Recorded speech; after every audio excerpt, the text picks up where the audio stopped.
Sir, ang sabi, laban daw ng Marcos at Duterte yung nakalipas na eleksyon. Sino sa tingin nyo ang nanalo, sino ang dihado, at meron po bang nag-benefit dito? Dun sa naging... Hindi ganun ang pagtingin ko. Hindi kulay politika ang nananalo kapag may matagumpay na halalan.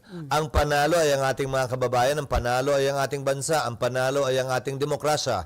Dahil pinakita natin na pwede tayong magbangayan, mag-away, hindi magkasundo sa maraming bagay, pero kaya pa rin nating magdaos na isang mapayapang halalan kung saan pinapakinggan natin ang boses ng kada Pilipino, pantay na boses ng kada Pilipino. Mas magaling ka man o hindi, mas mayaman ka man o hindi, mas maganda o gwapo ka man o hindi, tigi-tigisa tayo ng boto nung nagdaang halalan at yon ay pinakinggan at binilang ng ating sistema sa demokrasya.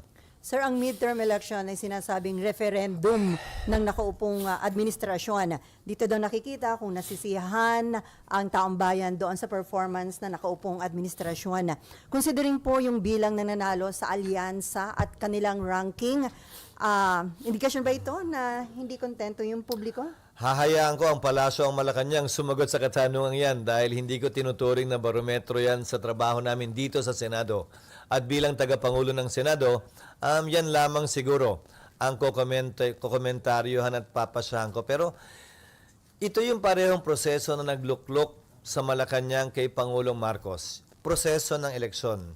Ito rin yung proseso sa gitna ng kanyang administrasyon.